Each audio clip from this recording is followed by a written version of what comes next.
Bonjour à toutes et à tous. Nous venons d'avoir une journée très intense et je vais avoir la charge d'animer cette réunion de synthèse et de clôture, mais qui n'est qu'un début par rapport au lancement de l'appel à la relance verte, de faire pendant une quinzaine de minutes une petite synthèse de ce qui s'est dit aujourd'hui et je passerai ensuite la parole à un certain nombre de personnes qui sont derrière les caméras aujourd'hui. Donc Linda Profit, qui est la présidente nationale de la Jeune Chambre économique de France, Samuel Meyer, qui est le directeur du pôle éco-construction, Denis Kokonchelik, qui est le directeur du CIRID, Vaya Touya, qui est la directrice générale de l'association 4D, Jacques Huybrecht, qui doit être parmi nous également, qui est le fondateur des Entrepreneurs d'avenir, Fabrice Bonifay, qui est le directeur du C3D, et François-Michel Lambert, qui est député et président de l'Institut national d'économie circulaire.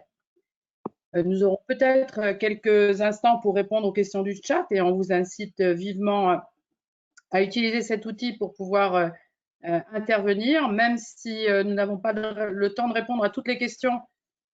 Tout ce qui est dit aujourd'hui et tout ce qui est posé comme question sur le chat sera synthétisé et vous sera restitué et on essaiera d'y répondre un petit peu plus à la suite de cette première journée. Et puis à la fin, c'est Christian Brodag qui interviendra et qui présentera les éléments et la suite de cette première belle journée.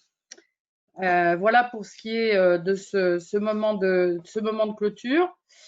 Je vais donc essayer de me livrer à cet exercice un peu périlleux de faire une synthèse d'une journée sur 8 webinaires qui se sont tenus depuis ce matin et en une quinzaine de minutes, essayer de vous livrer l'essentiel de ce que j'ai pu retenir. Tout ça, bien sûr, a été enregistré et après cette première synthèse à chaud, il y aura une synthèse un petit peu plus à froid sur laquelle nous allons travailler et que nous aurons à vous restituer d'ici quelques temps. Alors ce matin, la séance d'introduction a été très très riche. Il y a eu des messages très puissants qui ont été passés et ça avait quand même beaucoup de modestie que je vais essayer de vous en livrer quelques-uns. Corinne Lepage nous a rappelé de façon très très importante les axes sur lesquels elle réfléchissait pour ce monde d'après, en disant il fallait se centrer sur une économie utile, sur la reterritorialisation, sur la transformation de la gouvernance des entreprises, et puis sur un nouveau rapport au client qui se trouve en plus bousculé par la question de la santé qui va devenir un point essentiel dans les relations entre les entreprises et ses clients. Bettina Laville nous a expliqué aussi un élément très important, c'est de dire finalement la crise environnementale qu'on connaît actuellement, elle touche le monde entier. C'est finalement la première fois qu'on a une crise aussi forte qui touche au même moment l'ensemble du monde et pour lequel la prise de conscience de la jeunesse a été très très forte. Elle nous a rappelé aussi un rapport très important que le comité 21 vient de sortir il y a quelques semaines, qui est celui de rapport sur la grande transformation.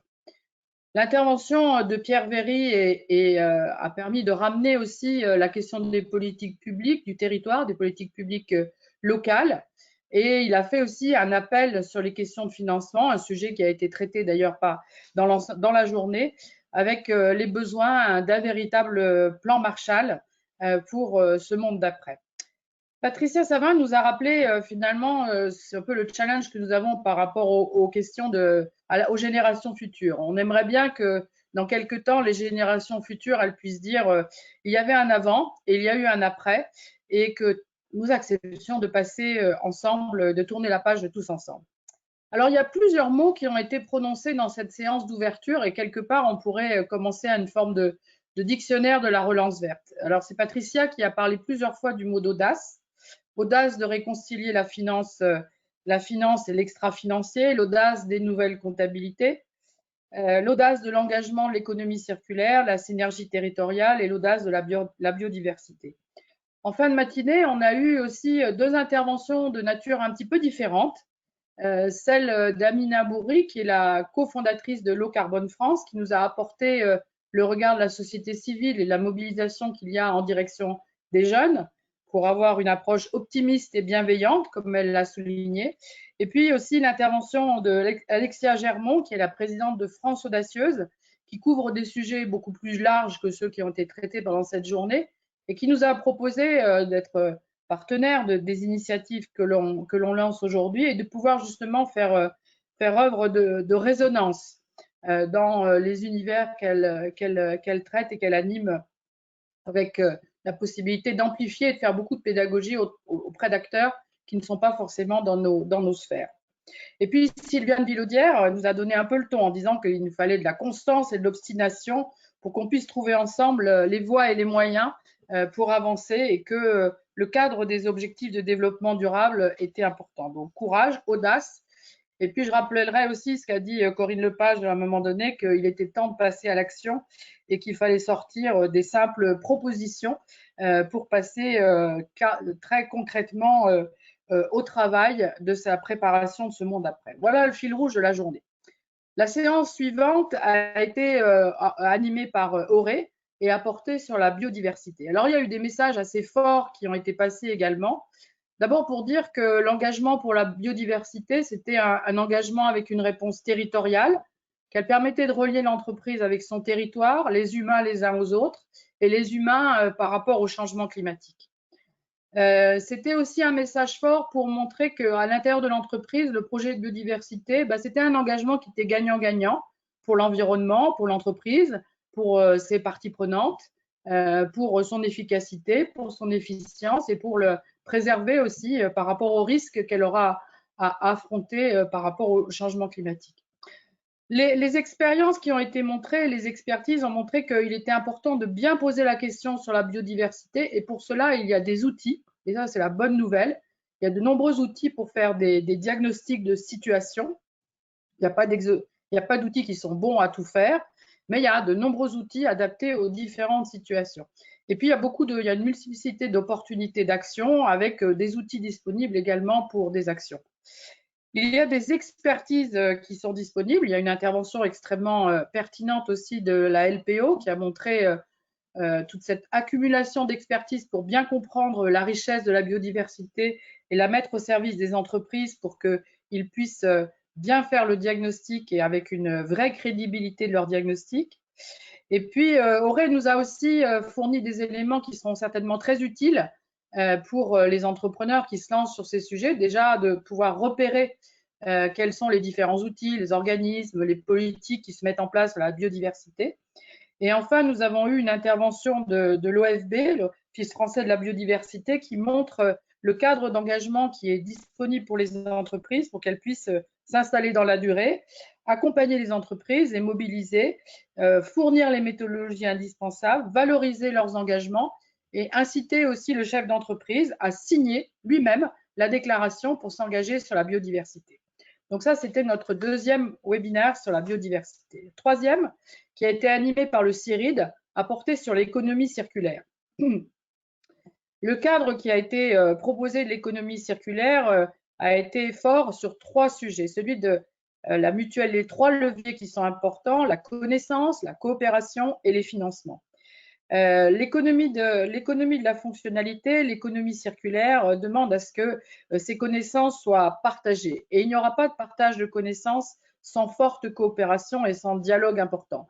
Et je pense que Denis, qui interviendra tout à l'heure, va sans doute renforcer ce point. Il y a aussi des interrogations dans cet atelier sur les solutions de financement bancaire, la reconnaissance fiscale des effets utiles de l'économie de la fonctionnalité, et aussi tout un sujet qui a été partagé dans d'autres webinaires, comment est-ce qu'on fait une évaluation non monétaire du capital immatériel, des avantages aussi, des retombées socio-économiques de l'engagement sur, que ce soit l'économie circulaire, mais aussi cette question-là sur la biodiversité.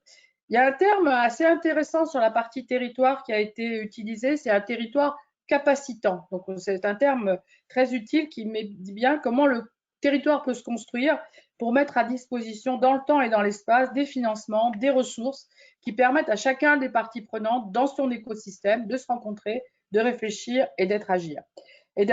La commande publique aussi a été mise en avant aussi comme un levier important pour pouvoir faire progresser ces sujets.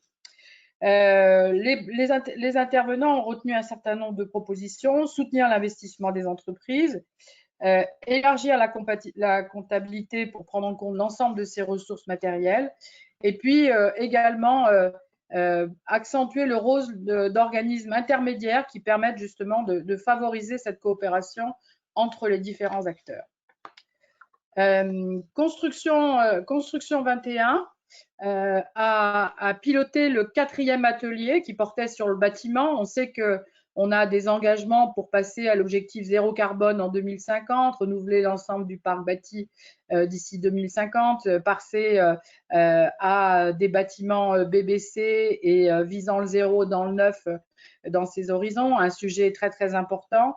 Et là, les acteurs se sont entendus sur le besoin d'avoir une approche un peu systémique et de pouvoir plus fortement marquer quels sont les co-bénéfices qu'il y a à s'engager dans le bâtiment durable. Peut-être aussi de faire un pas de côté pour montrer aussi aux consommateurs, aux acteurs, à ceux qui vont s'engager sur ces rénovations, sur ces actions, qu'il faut avoir envie. Il faut que les professionnels que nous sommes rendent aussi ce travail plus facile, et puis aussi préparer, c'est sûrement une action de la relance verte aussi, comment est-ce qu'on peut mieux dessiner les filières professionnelles pour qu'il y ait justement assez de professionnels en face d'une demande de marché qui irait plus fortement sur ces sujets de bâtiments durables.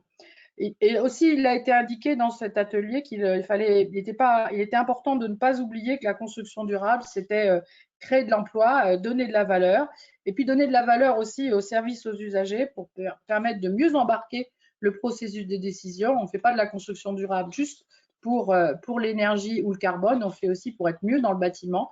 Et c'est aussi un message que nous avons passé. Les exemples qui ont été montrés dans cet atelier sont tout à fait instructifs, et je vous invite vraiment à aller les regarder. Le 5e atelier portait sur les territoires. La question du territoire a été largement abordée dans tous les webinaires. On a 4 niveaux sont importants dans cette démarche. 4 niveaux. La stratégie, c'est ce qui a été abordé quand on a parlé des plans climat-énergie territoriaux, qui est la stratégie pour aller vers la neutralité carbone. La mise en œuvre avec les agences locales de l'énergie, une quarantaine en France qui sont des accélérateurs de la transition énergétique locaux, qui sont un cadre de discussion et de partenariat pour les entreprises, des tiers de confiance. Donc stratégie, mise en œuvre avec les agences locales de l'énergie, alliance opérationnelle. Un exemple qui a été présenté assez dans le détail, c'est celui de la rénovation énergétique en copropriété. Oui, c'est possible. Et quand on prend la copropriété dans sa spécificité, elle se rénove, et elle se rénove bien. C'est l'expérience qui a été engagée par l'Agence parisienne du climat avec le coach CoPro, qui a été présenté en détail et qui montre que c'est possible et que c'est un des sujets majeurs de la transition. Et enfin, le 4e point, c'est celui sur l'adaptation, qui a été présenté par Construction 21, un travail très en profondeur qui est mené par Construction 21 depuis plusieurs années, pour montrer que si le changement climatique est avéré, ce qui est le cas, il faut que les territoires et les entreprises se préparent à un nouveau climat pour pouvoir limiter les risques auxquels elles ont à faire face. Le rapport sur la grande transformation du comité 21 prépare justement un certain nombre d'axes là-dessus. Virginie Huc, qui a présenté cette action, a donné quelques mots-clés: l'importance du territoire, du collectif, du systémique, de la vision à long terme. Elle a donné des illustrations sur des thèmes particuliers qui sont l'agriculture et la construction. Et elle a montré qu'en s'adaptant, eh bien, on pouvait assurer la viabilité de l'entreprise au long terme et lui permettre d'identifier des opportunités aussi pour pouvoir être plus présent sur son territoire. L'atelier suivant a porté sur l'éco-conception. Et sur l'éco-conception a montré plusieurs choses.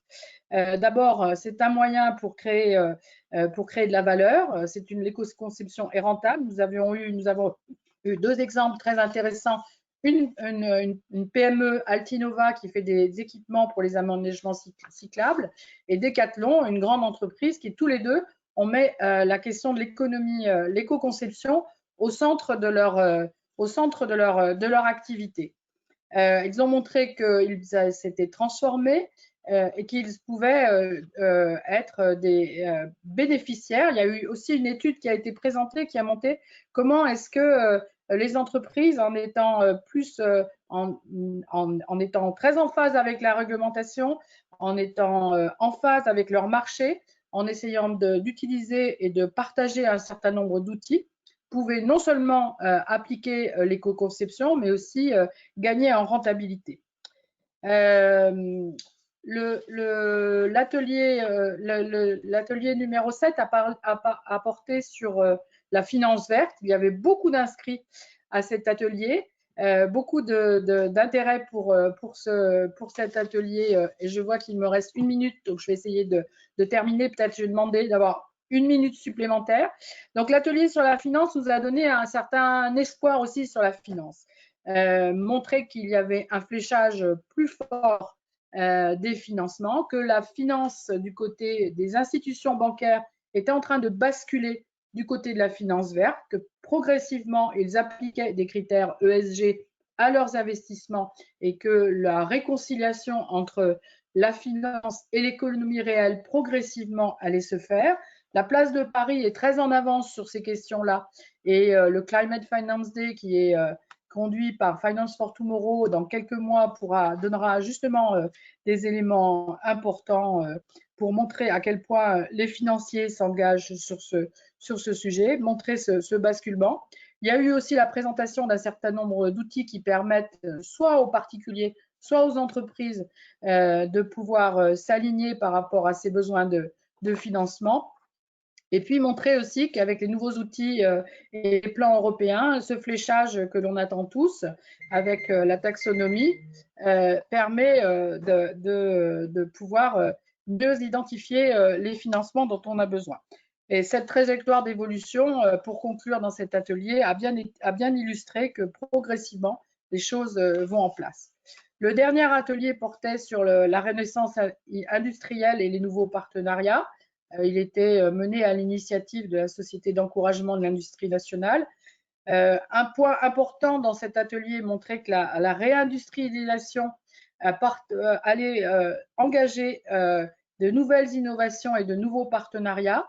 C'est sans doute un point fort de cette sortie de crise d'illustrer ça, ces partenariats qui vont se situer au niveau des territoires. Le président de la Société d'encouragement a beaucoup insisté sur ces nouveaux partenariats, montrer que le co-développement, les nouvelles relations de partenariat, la nouvelle place de la relation avec le client, la culture de l'innovation, les nouveaux modes de coopération allaient inspirer ces nouvelles formes de partenariat et sans doute appuyer cette réindustrialisation française.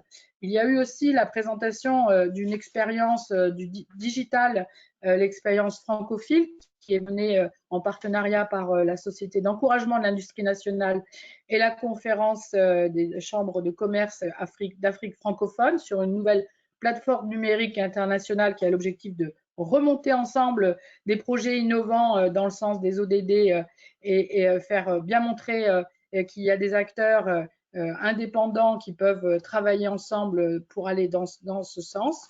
Et puis enfin, nous avons eu une illustration avec deux partenaires qui illustrent ça, un sur l'intelligence économique et un deuxième sur une start-up qui travaille sur les questions de santé, qui illustre bien la réindustrialisation, l'intelligence économique, le digital et les partenariats au service de la durabilité.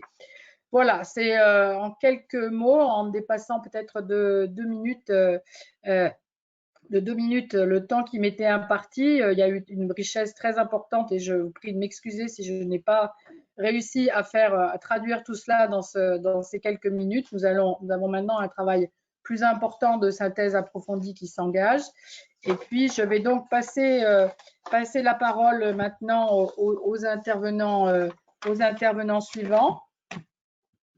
Donc, voilà.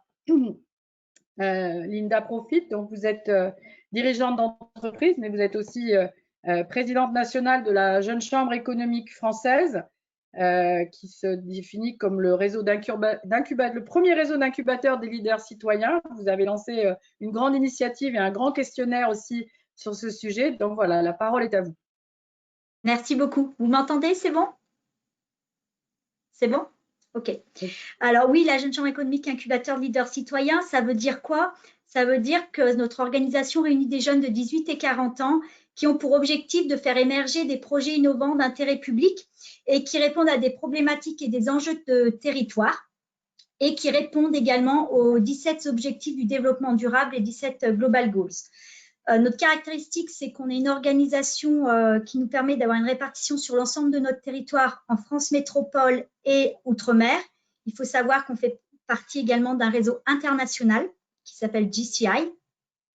Et donc, grâce à ce maillage territorial, on arrive à porter des actions sur l'ensemble de nos territoires. Et c'est en ça où le questionnaire rentre dans ce cadre-là, puisque en mai l'année dernière, mai 2019, notre organisation a voté un nouveau thème national qui permet à toutes nos organisations locales sur chaque territoire de porter en même temps, de travailler autour d'un même sujet. Et donc, notre thème national, c'est « Optimisons nos ressources en alliant développement économique et durable ». Donc, nos membres ne sont pas du tout experts du sujet du développement durable. Il faut savoir qu'on vient de tout horizon différent. Et donc, l'objectif, c'est vraiment de s'approprier de cette thématique, de faire un vrai diagnostic autour de cette thématique-là. Et c'est dans ce cadre-là que notre enquête a été construite avec un partenaire, qui est le partenaire le pôle éco-conception. Donc, c'est un partenaire expert qui permet vraiment de venir combler cette connaissance autour de cette thématique. Et donc, ce questionnaire a vraiment été co-construit avec le pôle éco-conception. Donc, je remercie Christian Brodac, Samuel Mayer et Nadège, Nadège Van Lierde, voilà, qui nous ont accompagnés sur ce projet et avec qui on va travailler pendant encore toute l'année. Voilà. Donc, ce questionnaire à destination des 4,5 millions d'entreprises présentes en France. Elle est aussi à disposition de toutes les collectivités territoriales qui regroupent les 34 970 communes et également les 1,35 millions d'associations. Voilà. Donc, c'est une enquête très large, mais qui va vraiment permettre de faire un diagnostic, que ce soit à l'échelle nationale, à l'échelle régionale, mais également à l'échelle départementale. Et ce qui permettra de faire émerger des vrais projets innovants d'intérêt général autour de l'optimisation de nos ressources pour allier développement économique et développement durable. Alors, on sait très bien, vous allez me dire que dans la définition de développement durable, j'ai beaucoup entendu, il y a la notion économique, oui, on est d'accord, mais pour nous, aujourd'hui, c'est écrit, mais le mettre en pratique dans notre société, il y a encore un grand fossé à combler. Et c'est pour ça qu'on a voulu vraiment volontairement afficher ces deux termes, développement durable et économique, dans notre thème national. C'est vrai que notre thème national, on peut dire qu'il est d'actualité au vu de la situation que l'on connaît aujourd'hui autour du Covid. On l'avait imaginé bien avant. La jeunesse veut se saisir de cette thématique-là. On a vu que pendant le Covid-19, il y a eu la confrontation autorité scientifique et autorité politique.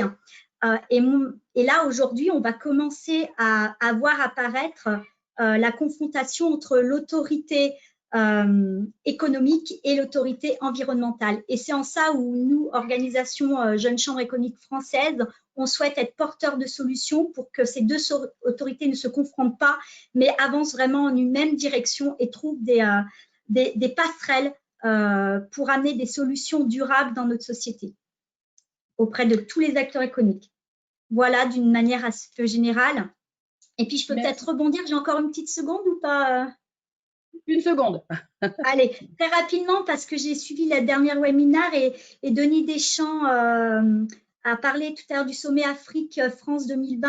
Et par exemple, concrètement, la Jeune Chambre économique de Bordeaux travaille autour de l'autosuffisance alimentaire dans un monde globalisé. Et du coup, ils ont organisé, dans le cadre de ce sommet Afrique-France, une conférence qui a permis de réunir notre président mondial, Itai Mayer, mais également un entrepreneur agricole d'Afrique, par exemple. Voilà.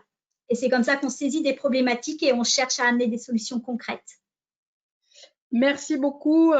Donc votre questionnaire, votre appel va être bien relayé par cette journée. Et je passe tout de suite la parole à Samuel Meyer, qui est le directeur du pôle éco-conception.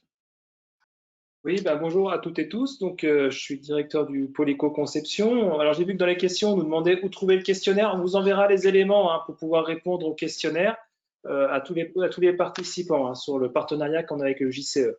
Donc, le pôle éco-conception, nous, on est une association d'industriels et donc l'objectif, c'est d'accompagner les entreprises dans leur performance globale sur le cycle de vie complet. Avec une stratégie, c'est de dire il faut travailler sur la pensée cycle de vie comme un vecteur d'innovation. Il faut évaluer, faire de l'évaluation sur le cycle de vie pour vérifier qu'on ne fait pas de bêtises. Et puis, il faut accompagner les organisations dans la mise en œuvre avec le management sur le cycle de vie. Et pour ce faire, on a un partenariat avec l'ADEME national qui nous permet d'opérer tout un tas d'outils de sensibilisation, d'accompagnement de premier niveau. Alors, sachez que, par exemple, nous, on touche 300 000 personnes par an. On accompagne 2500 entreprises entre les diagnostics et les premières orientations. Et puis après, on accompagne une quinzaine d'entreprises dans leur action. Et nous, dans le cadre on va dire de la relance verte, on a décidé de mettre à disposition plus de ressources. Donc, si vous allez sur le site ecoconception.fr, vous allez pouvoir télécharger tout un tas de documents, avoir toutes les informations nécessaires. Vous pouvez nous contacter si vous voulez engager des actions, on va dire, d'intégration de l'environnement dans vos futures offres de produits ou de services. Et on vous orientera vers les meilleures compétences, les modes de financement, etc. Et donc ça, c'est en lien avec ce qu'on fait avec la Jeune Chambre économique, la sensibilisation jusqu'à l'accompagnement.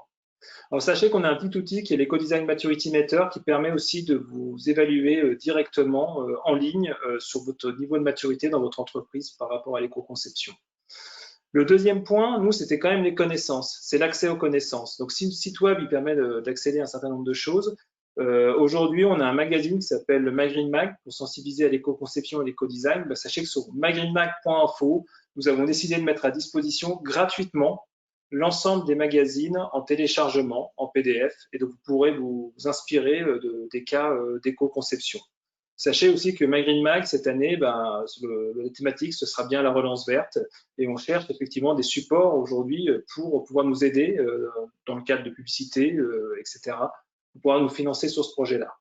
Le dernier point, c'est les formations. En pleine crise Covid, on avait tout un tas de formations qui étaient mises à l'arrêt. Et ce qu'on propose aujourd'hui, c'est 19 modules de formation en ligne. Et sachez qu'avec les aides de l'État, dans le cadre du plan de relance par rapport à la crise Covid, c'est des formations qui peuvent être financées directement et complètement dans un certain nombre de cas. Et ces formations, elles vont de la simple prise en compte de l'environnement, de l'éco-conception, jusqu'à la communication environnementale, le management ou sur des filières comme en agroalimentaire. Donc voilà, donc on a mis en place tout un tas de connaissances, d'outils et de méthodes. N'hésitez pas à nous contacter, de passer par la Jeune Chambre économique pour avoir un premier niveau d'information, d'orientation via questionnaire, et puis après de rentrer, j'espère, dans des projets d'éco-conception. Merci beaucoup Samuel. Sans transition, Denis Coconcelli, directeur du CIRID. Bonjour tout le monde, rebonjour pour certains qui étaient déjà sur le webinaire économie circulaire de ce matin. Écoutez, moi je suis ravi d'avoir participé à cette journée d'initiative sur cette relance verte, une journée qu'on a montée avec nos énergies, nos partenaires autour de la table de façon dense et dans un pas de temps très court, mais c'est ce à quoi nous sommes confrontés aujourd'hui dans le cadre de cette crise écologique, climatique, sociale, pour pas dire humanitaire et sanitaire. Et je suis ravi d'être arrivé à ce résultat-là. Alors, nous avions décidé d'un certain nombre de prismes dans cette journée, dont la question de la connaissance, de l'apprentissage. Et c'est sous cet angle-là que j'ai une proposition à faire aujourd'hui en clôture de cette journée, de cette fabuleuse journée. D'où partons-nous d'abord, la connaissance sur ces enjeux de durabilité. Il y a déjà un certain nombre de centres, de bases de connaissances en ligne qui sont disponibles pour les acteurs. Depuis plus de 20 ans maintenant, le CIRID s'attache à produire cette connaissance à travers des cas de bonnes pratiques, à travers la couverture de l'actualité en francophonie et dans d'autres pays qui partagent à la fois le français et d'autres langues. Et simplement, je vous renvoie à quelques ressources, mais je me garderai bien de nous limiter à cela. D'abord, le réseau de l'économie circulaire qu'on a monté il y a maintenant 5 ans avec l'Institut national de l'économie circulaire. Je salue François-Michel Lambert qui prendra la parole ensuite. Un réseau qu'en 5 ans, nous avons monté sur l'économie circulaire qui compte aujourd'hui près de 10 000 personnes connectées, plus de 2000 études de cas.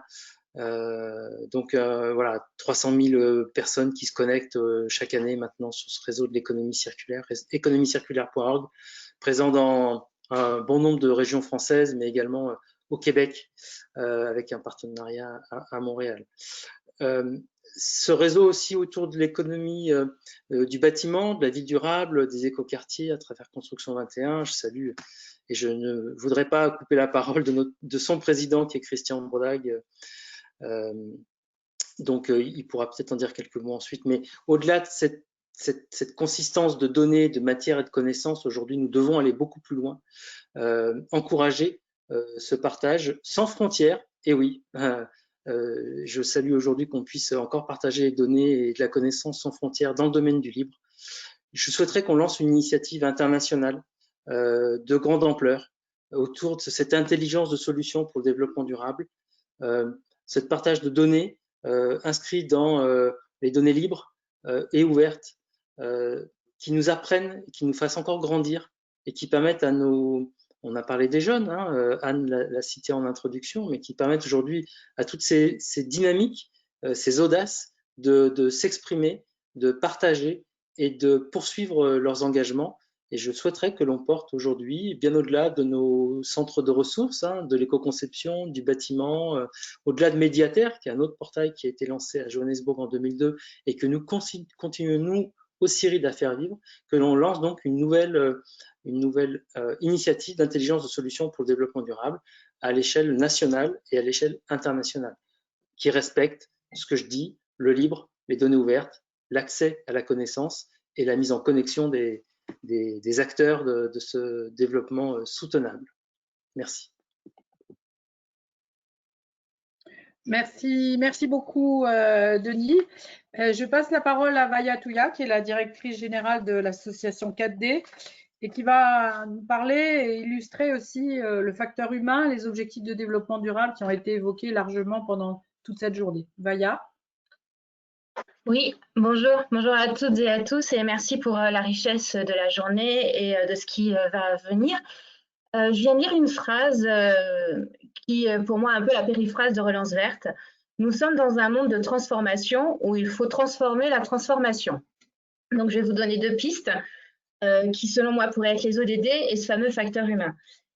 Puisque les ODD sont la deuxième partie d'un document qui s'appelle « Transformer notre monde ». Et je pense que c'est important de voir l'impact dans lesquels les ODD souhaitent nous emmener. Ces objectifs, en fait, font un travail nécessaire qui est effectivement de comptabiliser toutes les externalités négatives et de nous montrer les seuils et les enjeux, mais pas suffisant si on ne prend pas en considération ce pourquoi on les fait. Et très simplement, c'est vivre tous bien sur une planète vivante et ne laisser personne de côté. Et ça, c'est très important. La question des inégalités croissantes, elle est là, dans cette crise du Covid, où 1 milliard de la planète vit la même chose.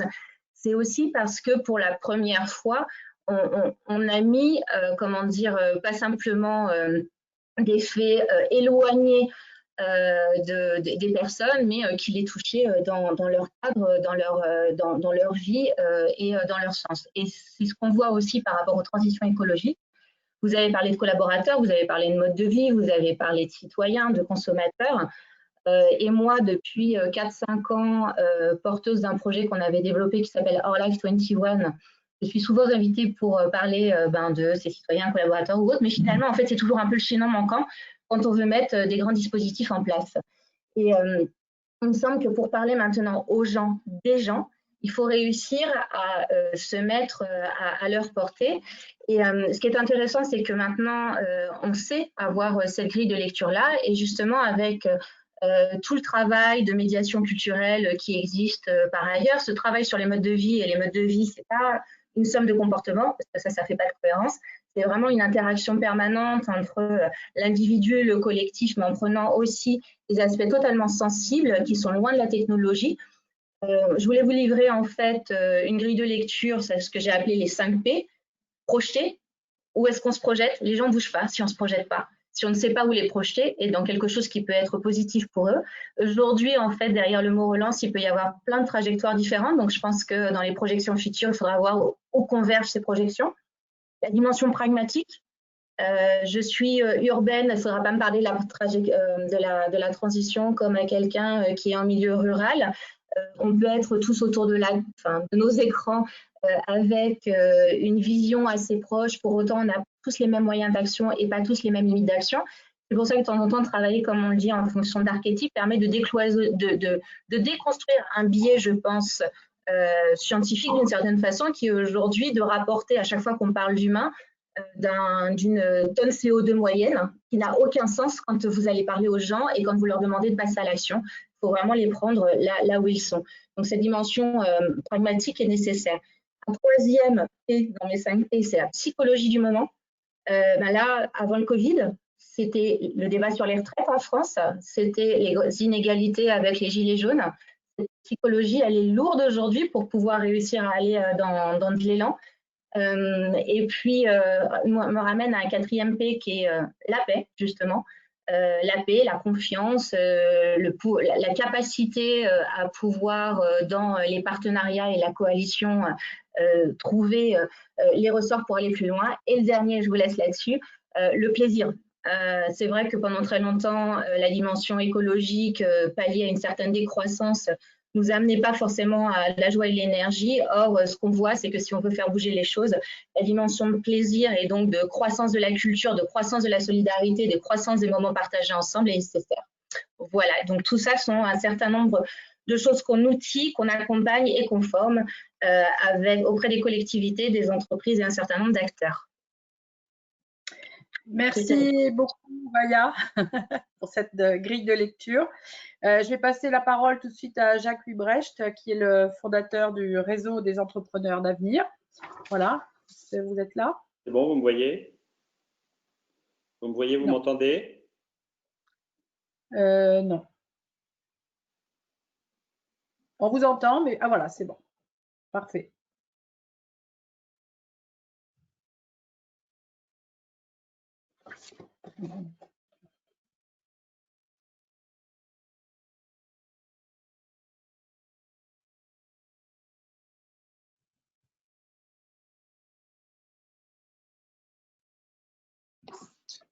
Oui, allô? Désolé, Jacques, on t'entend pas. Est-ce que ton micro est en... Ouais, c'est bon. Il est activé là. Il est activé. Tu peux recommence depuis le début parce qu'on t'a pas eu. Ça va là? Bon. Parfait. Non, je disais simplement, je vais pas me présenter, je vais faire court. Je vous encourage simplement pour ceux qui ne nous connaissent pas, Entrepreneurs d'avenir et le Parlement, c'est d'aller sur le site et vous verrez, il y a une somme importante d'informations sur ce qu'on fait depuis 10 ans. Moi, j'ai lancé le Parlement il y a 10 ans. Moi, je suis entrepreneur avant toute chose, donc je suis assez concret, pragmatique.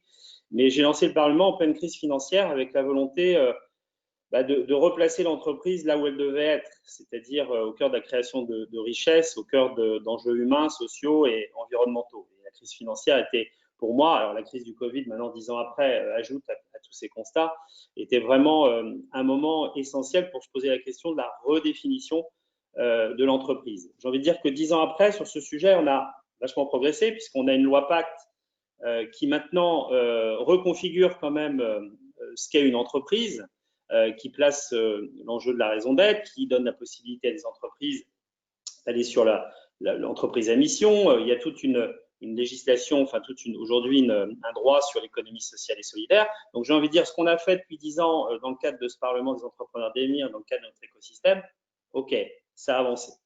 Donc on s'est posé la question il y a quelques mois, maintenant c'est quoi l'étape suivante? Et l'étape suivante, elle est assez ambitieuse et finalement la relance verte doit porter cette ambition. C'est un vrai projet civilisationnel, c'est finalement de travailler sur une refondation du progrès. Le progrès, tel qu'imaginé par les Lumières et puis par une histoire à la fois philosophique, scientifique, économique, politique, finalement là nous a amené dans le mur, puisque aujourd'hui notre vie et la vie des espèces vivantes sur cette planète sont menacées.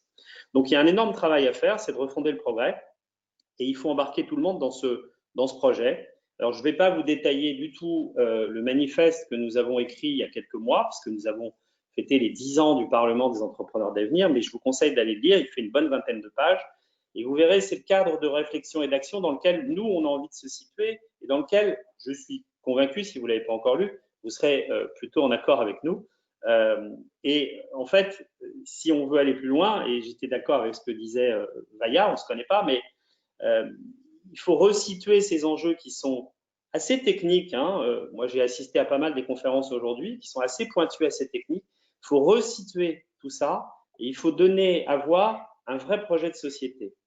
Alors, ça peut paraître bizarre parce que moi, je suis entrepreneur, je ne suis pas du tout politique, mais je considère, et vous le verrez dans notre manifeste, c'est un manifeste pour des dirigeants, pour des entrepreneurs, pour des acteurs, mais il y a un vrai projet, j'ai envie de dire quasi politique. Il faut inventer une autre politique de la Terre et il faut réencastrer les choses, tout simplement. C'est pour ça qu'on s'intéresse aussi à la finance. Il faut replacer la finance là où elle doit être, c'est-à-dire pour le financement de l'économie et des transitions, replacer l'économie à sa place, c'est-à-dire au service de la société, et il faut relier la société au vivant et à la nature. Et c'est ça le grand projet civilisationnel, c'est de relier le progrès et le vivant. Et tout doit marcher dans ce sens-là. Les sciences, les technos, la technique doivent se mettre au service d'une réconciliation entre l'humanité et le vivant et la nature et les écosystèmes. On doit former des générations, les anciennes et les nouvelles, à ces enjeux-là. Voilà, c'est un peu ça que nous, on va porter dans les années à venir. Et ça va être assez concret, assez basique, c'est de resituer la place de l'entreprise dans ce projet de réconciliation entre le progrès et le vivant. Il faut resituer ça pour des entrepreneurs. Ça peut paraître un peu éloigné de leur tâche, mais d'abord, il ne faut pas oublier qu'au départ, l'économie, ce n'est pas simplement de fournir des produits et des services. L'intérêt de l'économie et l'intérêt de l'entreprise, c'est d'offrir une utilité, des unités d'utilité et de bien-être. Donc, si on s'entend bien sur ce qu'est une vie bonne, alors on sait ce qu'il faut produire, on sait comment il faut le produire. Et si on veut réconcilier cette économie avec le vivant, alors effectivement, on sait vers quoi on veut aller. Donc, ça sera de replacer ces enjeux-là dans un contexte économique pour des entrepreneurs, c'est de mettre la finance au service de ce projet-là, c'est de relier toutes les générations sur cette ambition-là. Il y a des jeunes qui poussent, le réveil écologique l'a montré, ce mouvement étudiant, pour aller dans ce sens-là. Eux, ils ont envie d'aller très très vite et nous, on doit leur donner cette possibilité. Voilà, c'est un peu les chantiers vers lesquels nous, on va travailler et on a envie de travailler avec vous. Merci beaucoup pour ces belles perspectives. Je vais passer la parole maintenant à Fabrice Bonifay, donc, qui est le directeur du C3D, mais aussi le directeur développement durable du groupe Bouygues. Fabrice, on a échangé un petit peu ensemble. L'idée, c'était de dire que les entreprises actuellement sont en train de redémarrer et que ce redémarrage doit peut-être s'inscrire dans une perspective différente vers des entreprises plus contributives et qui réfléchissent à leur raison d'être. Fabrice, c'est à toi. Oui, vous m'entendez bien? C'est bon? Oui, sauf qu'on ne te voit pas. Ouais, j'ai activé la caméra. Clavier de ton écran. Ouais. Ouais, j'espère que j'ai activé la caméra, mais je ne comprends pas pourquoi vous ne me voyez pas. On voit ViewSonic, c'est une bonne pub, mais… De merde alors.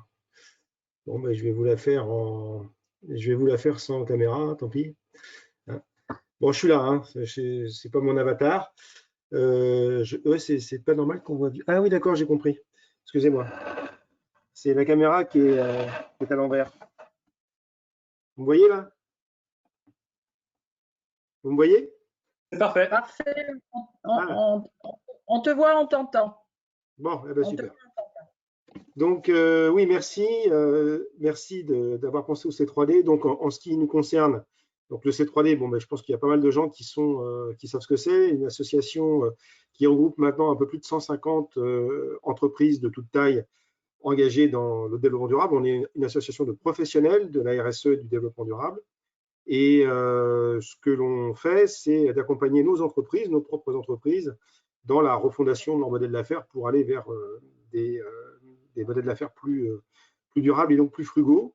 Et donc, nous, ce qu'on souhaite pousser dans les semaines qui viennent, mais c'était engagé bien avant la crise de Covid, et on va poursuivre cette action, c'est effectivement de promouvoir auprès de nos membres et au-delà de nos membres le concept de l'entreprise contributive, qui va faire l'objet d'ailleurs d'un ouvrage à paraître en fin d'année et que l'on présente aujourd'hui autant que possible partout où on en a l'occasion, avec des académiques, mais aussi auprès des entreprises membres et dans le cadre de conférences diverses et variées qu'on est amené à faire. Et aujourd'hui, donc c'est quoi l'entreprise contributive en quelques mots?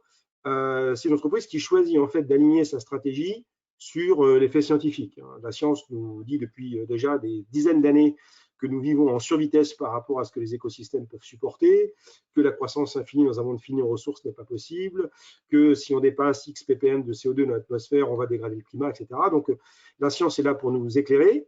Comme on a été très content d'écouter la science pendant la crise du Covid, on est un peu atterré de voir à quel point on n'écoute pas la science dès lors qu'on parle de sujets, d'enjeux de long terme, comme notamment la dégradation de la biodiversité ou du climat. Enfin bon. Donc, une entreprise contributive, elle, choisit de remettre la science à sa juste place, c'est-à-dire en tant que donnée d'entrée de la définition de la stratégie. Deuxième chose, c'est la raison d'être. Donc, ça a déjà été dit par divers intervenants. La loi PAC, c'est une bonne loi qui invite les entreprises donc, à s'interroger sur à quoi elles servent.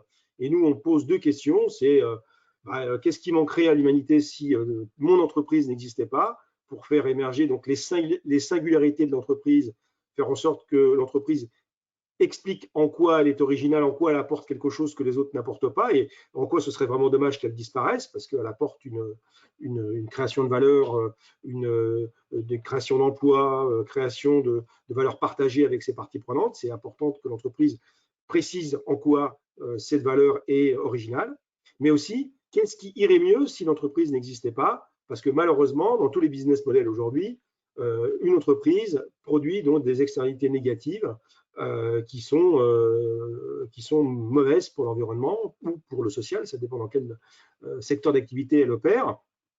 Et donc, c'est bien de travailler sur ces externalités négatives, c'est bien en travaillant sur ces externalités négatives qu'elle va donc améliorer sa license to operate et son autorisation d'exister pour le futur.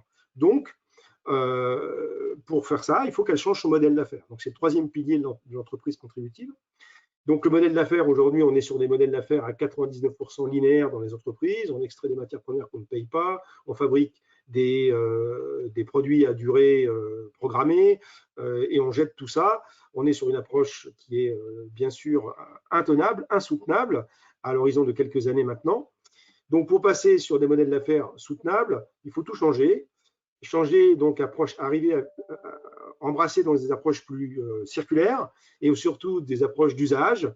Et ça ne va pas de soi parce que la plupart des entreprises n'ont pas compris comment fonctionnaient ces modèles d'affaires. Donc, on va les accompagner pour progressivement faire ces modifications, cette transition. Et pour ça, donc, il va falloir modifier aussi la façon de compter la performance, car aujourd'hui, on compte la performance à l'aune unique de la performance financière. On ne compte pas la déplétion du capital naturel, on ne compte pas la déplétion du capital humain. Donc, on veut changer le système comptable dans nos entreprises pour qu'on ait la réalité de la performance et mettre au passif du bilan la déplétion des ressources naturelles, notamment l'utilisation de l'énergie, pour qu'on ait une meilleure visibilité sur la performance réelle de l'entreprise. Donc ça, c'est un travail qui va être vraiment très important au C3D dans les années qui viennent. On a des méthodes aujourd'hui qui commencent à émerger, qui sont robustes, qu'il faut tester et il faut faire accepter aujourd'hui par les parties prenantes le fait que demain, une entreprise ne pourra se déclarer performante que si elle est capable d'aligner des performances dans les trois capitaux qui comptent aujourd'hui, le capital naturel, le capital social et le capital financier. Et pour arriver à faire tout ce que je viens de vous dire, il faut faire aussi évoluer le système de management de l'entreprise, bien entendu, et son système d'innovation, libérer l'entreprise du carcan administratif, bureaucratique qui entoure beaucoup d'entreprises, qui l'empêche d'innover, qui l'empêche de faire autrement, faire en sorte que les collaborateurs puissent être libérés aussi d'un certain nombre de procédures extrêmement sclérosantes, d'infantilisation, d'un management par la peur, par la défiance. On l'a bien vu, le fait qu'on soit obligé de travailler en télétravail ces derniers mois à cause du Covid, eh bien, on s'est aperçu qu'il y a quand même les gens bossent en télétravail, c'est pas parce qu'ils ne sont pas présents qu'ils ne bossent pas. Et donc, il faut leur faire plus confiance. Et ce management par la confiance, il n'existe pas encore suffisamment dans les entreprises. Il faut le faire émerger avec des nouvelles façons de manager, et ce qui permettra de faire apparaître des nouvelles idées pour produire autrement. Donc, voilà en quelques mots ce qu'on voudrait, nous, continuer de promouvoir au C3D auprès de nos membres. Et puis ensuite, par mimétisme, on espère que d'autres entreprises utiliseront ces principes-là pour réinventer l'entreprise et vraiment la positionner dans les années qui viennent vers des entreprises qui continueront de produire beaucoup de valeur, mais avec beaucoup moins d'impact, avec beaucoup plus de frugalité, beaucoup plus d'économie en tout. Mais ça nous semble être absolument nécessaire si on veut réussir la transition et surtout si on veut réussir le défi climatique qui est le défi qui sublime tous les autres. Voilà. Merci beaucoup Fabrice pour ces précisions et ces perspectives. Donc, je vais passer la parole à François-Michel Lambert, député, président de l'Institut national d'économie circulaire, qui doit être avec nous. Oui, oui. Parfait. Bonjour. Bonjour. Vous m'entendez? On vous entend. Oui, je vous vois. Moi, je suis sur la route.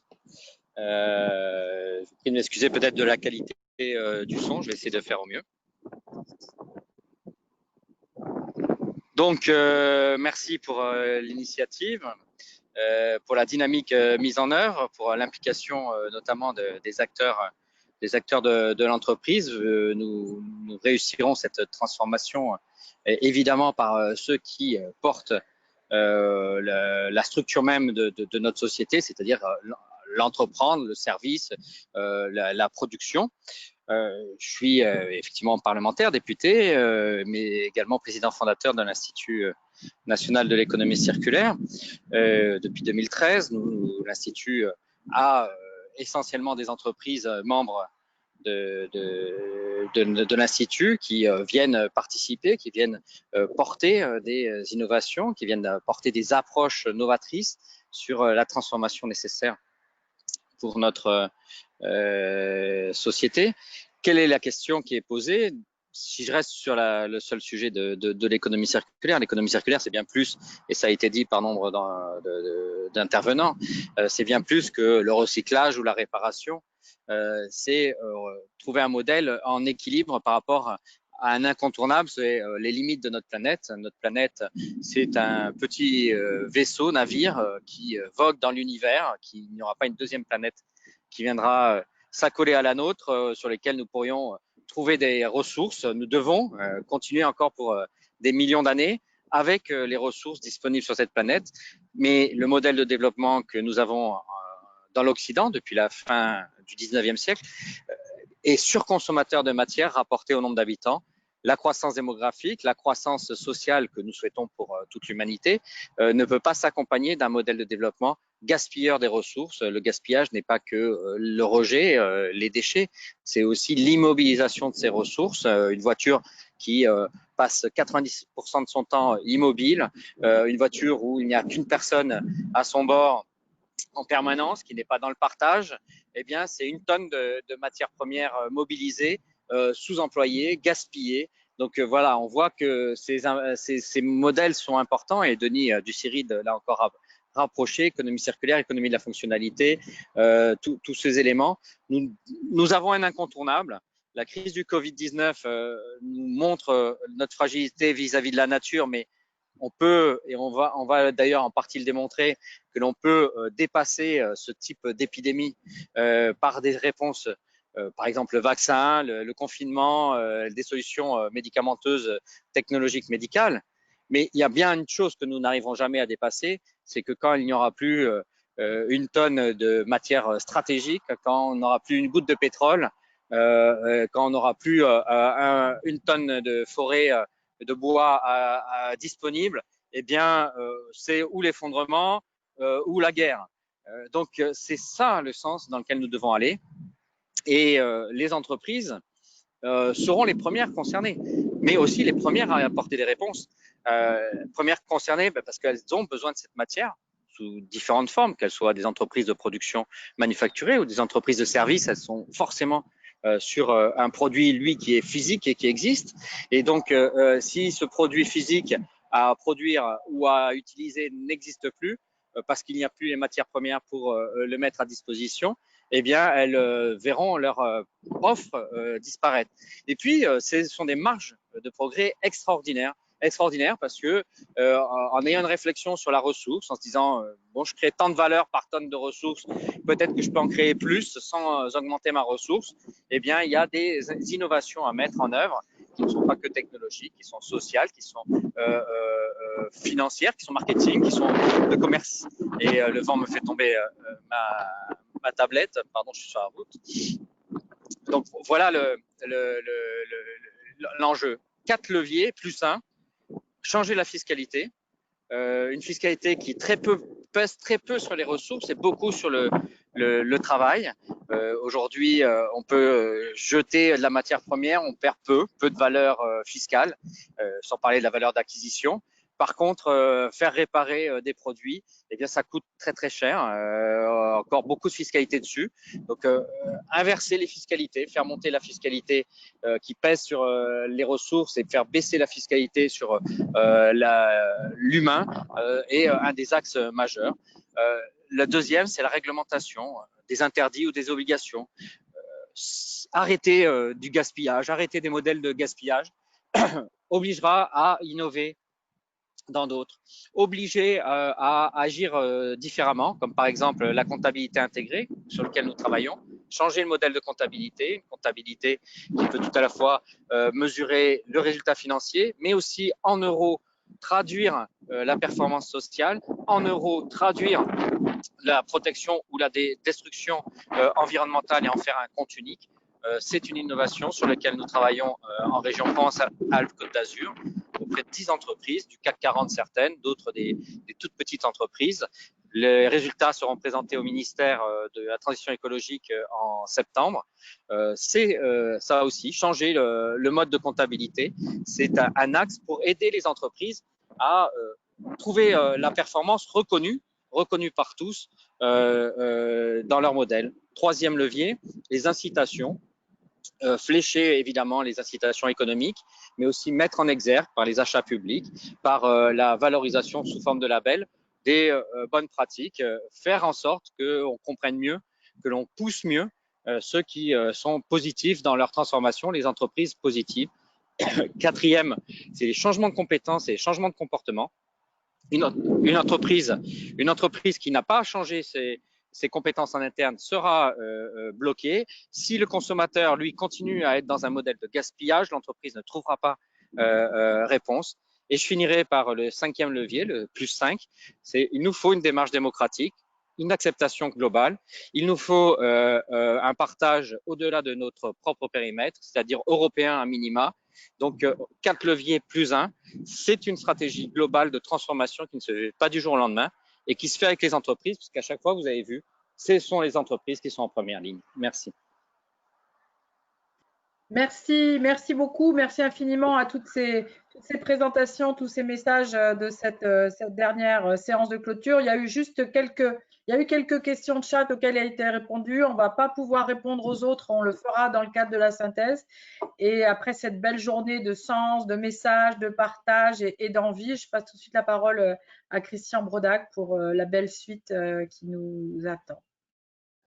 Très bien, merci beaucoup Anne. Alors, on dépassera un petit peu le planning. On a l'avantage, c'est d'être la dernière session et donc on ne va pas être coupé par un coup près mécanique. Oui, pour conclure. Alors d'abord, nous arrivons donc au terme de cette journée relance verte, comprendre et agir tous ensemble. C'était les termes qu'on avait adoptés. Elle fut intense et riche. Alors, je remercie d'abord tous les participants, les intervenants, les organisations qui se sont mobilisées dans cette initiative, sans oublier la vingtaine de dirigeants, de collectifs d'acteurs de la campagne qui ont participé au comité de pilotage de l'organisation de cette journée de lancement. Alors, je remercie aussi l'équipe restreinte parce qu'il a fallu mettre ça en route très rapidement. Donc, l'équipe restreinte à mes côtés qui a mis en œuvre ce projet et il nous a permis de monter en quelques semaines. Ce fut un vrai challenge. Alors, Sylviane Villaudière, qui a assuré la coordination générale de l'opération et qui a recruté beaucoup aussi de partenaires, Anne Giraud, qui a pris en charge donc le rapport général, vous venez de la voir, Samuel Meyer, qui a pris en charge les opérations, et l'équipe du pôle aussi, que je tiens à saluer, l'équipe du pôle éco-conception, Nadège Van Lierde et Clémence Bachelier, qui étaient derrière les machines, qui nous ont suivis toute la journée, et puis Florent Breuil, bien entendu, qui a créé, animé le magnifique site internet qui a été aussi fait en peu de temps, qui s'appelle relanceverte.fr, et vous retrouverez là-bas tous les liens, toutes les ressources. On va continuer à le remplir. C'est le point focal de notre initiative. Alors, je ne reprendrai pas du tout le fond, les conclusions du rapport d'Anne, et puis comme elle vous l'a dit, nous aurons une synthèse écrite et on va faire un travail dessus. Alors, je vais me focaliser sur deux choses pour finir. D'abord, les pistes de développement de l'initiative. Cette initiative s'est prise dans un contexte de la crise du Covid. Au début, on était à vouloir porter simplement le discours de la relance verte parce qu'il n'était pas porté à ce moment-là. Il y a eu entre-temps beaucoup d'appels et donc on s'est focalisé en fait sur l'élaboration d'un partenariat et d'une vision partagée de la façon dont cette relance verte devait être prise. D'abord, donc, le premier axe de développement de notre initiative, c'est étendre et approfondir le partenariat dans ce collectif d'acteurs. En fait, nous réunissons déjà une quinzaine d'organisations majeures qui ont de l'expérience dans la mobilisation des acteurs, dans le partage de connaissances, dans les thèmes liés au développement durable. D'autres sont enfin encore en train de nous rejoindre, donc nous sommes très heureux. La porte n'est pas fermée, il n'y a pas de membres fondateurs et des derniers à arriver. En fait, nous souhaitons aussi et nous remarquons aussi donc qu'un certain nombre d'acteurs qui nous ont rejoints sont des organisations généralistes qui n'ont pas de vocation au développement durable, mais qui finalement souhaitent intégrer ce réseau et implémenter, mettre en œuvre des actions spécifiques sur le développement durable et l'économie verte, comme à l'exemple qui a été présenté par Linda Profit pour la Jeune Chambre économique, par exemple. Alors, ces organisations peuvent être nationales ou régionales. Et donc, ces partenariats entre les experts d'un côté, les organisations qui disposent de connaissances et celles qui disposent d'un réseau fin sur les territoires permettra d'entraîner le tissu économique. Donc, il y a vraiment une alliance nouvelle qui est en train de se tisser et elle est particulièrement, je dirais, dynamique et je crois qu'elle répond à un besoin et à des attentes qui existaient. Deuxième axe de développement de notre initiative, c'est le programme d'intelligence collective. Alors, c'est le renforcement de capacité, c'est-à-dire organiser la sensibilisation, la formation, l'évaluation des solutions, les échanges d'expériences et tout ce qui permet effectivement d'identifier et de diffuser massivement les solutions. Donc, ce programme d'intelligence nécessite aussi le développement d'outils, de méthodes ou la diffusion d'outils et de méthodes et de mutualiser. Alors, c'est un des projets d'ailleurs, donc Denis Conconsoli en a parlé, de lancer l'idée d'un développement d'une plateforme logicielle libre qui permette d'organiser mieux le réseau des acteurs, le partage des connaissances. Il y a déjà des expériences, le Cyril en a fait état, il y a Construction 21 aussi, il en a parlé, et donc il y a déjà toute une expérience. L'idée, c'est de l'approfondir et de rendre disponibles tous ces outils, ces méthodes à l'ensemble du réseau, à l'ensemble des acteurs, de façon à ce qu'ils puissent avoir les dernières technologies, les derniers accès aux moyens directement sous forme de logiciel libre et donc en accès libre. Troisième piste, c'est la communication elle-même sur la relance verte, communication vis-à-vis des pouvoirs publics, vis-à-vis des médias et des citoyens. Donc, elle vise d'abord à justifier évidemment la nécessité d'intégrer le vert dans la relance. On en parle beaucoup, donc c'est peut-être plus le côté qualitatif qu'il faudra développer. La réalité des solutions existantes, des acteurs et des entreprises qui les portent, donc de faire valoir en fait toutes ces possibilités de résoudre cette crise et ces problèmes donc de développement durable. Enfin, un quatrième piste, et je vais lire en détail, puisqu'en fait, nous avons rédigé un manifeste, un appel. Et l'idée, c'est un appel à l'action. C'est-à-dire qu'on a situé notre activité non seulement en revendiquant, en demandant au pouvoir public ou à d'autres d'agir, mais en mobilisant effectivement les acteurs eux-mêmes. Donc, cet appel, je vais vous le lire et ça résume un peu quand même la teneur de tous nos travaux jusque-là. Et cet appel sera diffusé à partir de lundi. On va encore l'affiner encore, donc c'est une version provisoire. Il sera largement diffusé pour être signé et qui permettra de créer effectivement, au-delà des réseaux et des associations, des contacts avec les entrepreneurs et les acteurs du terrain et pouvoir les interroger sur leurs besoins et sur leurs difficultés.